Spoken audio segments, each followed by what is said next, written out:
Chocolate Touch, Chapter 6. When the others had been excused to go out for mid-morning play, John had to go and stand by Miss Plimsoll's desk. "John," Miss Plimsoll said, "you mustn't make up silly stories to excuse your failures. I must have the truth. What did you do with your pencil?"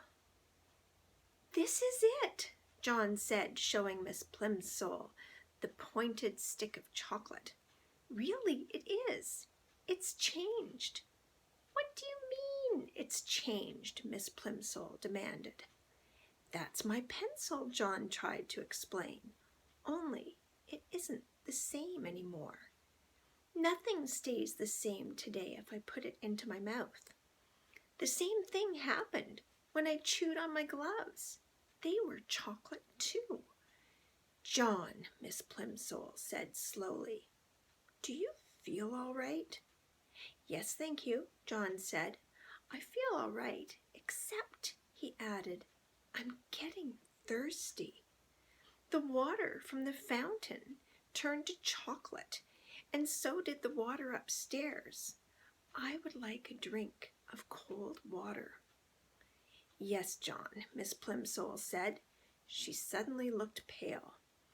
"You run out and play with the others. I'm going to have a talk with the nurse. And John," Miss Plimsoll said as he started toward the classroom door, "here's another pencil. Be a good boy and try not to lose it. I'm afraid I'll have to keep this piece of chocolate until school's out. You know we don't allow anyone to eat candy in class." Miss Plimsoll put the slightly chewed chocolate pencil in her desk drawer, and John went out to look for Susan. He found her skipping rope with 2 girls in his class. John usually scorned skipping rope.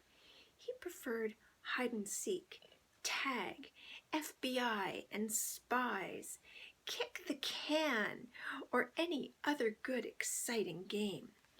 Jumping up and down in one place just to avoid being hit by a rope seemed silly to him. But he was sorry for having spoiled Susan's silver dollar, and he was willing to make a sacrifice. "Susan," he said.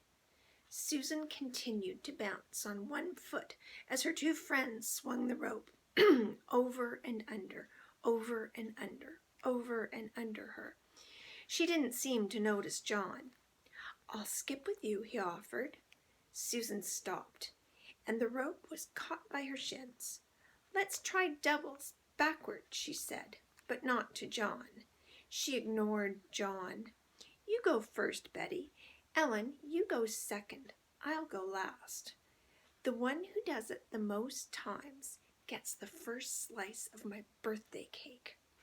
Susan looked at John, raised her eyebrows, shut her eyes, and stuck out the tip of her pink tongue.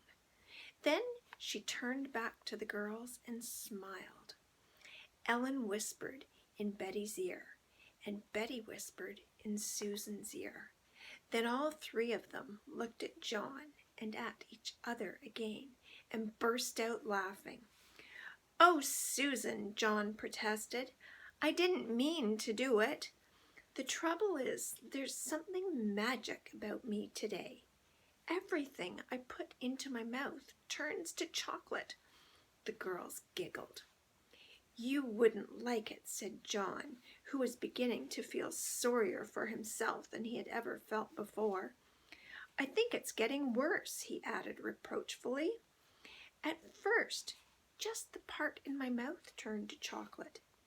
But when I nibbled the end of my pencil, the whole pencil changed." "Oh," Susan said.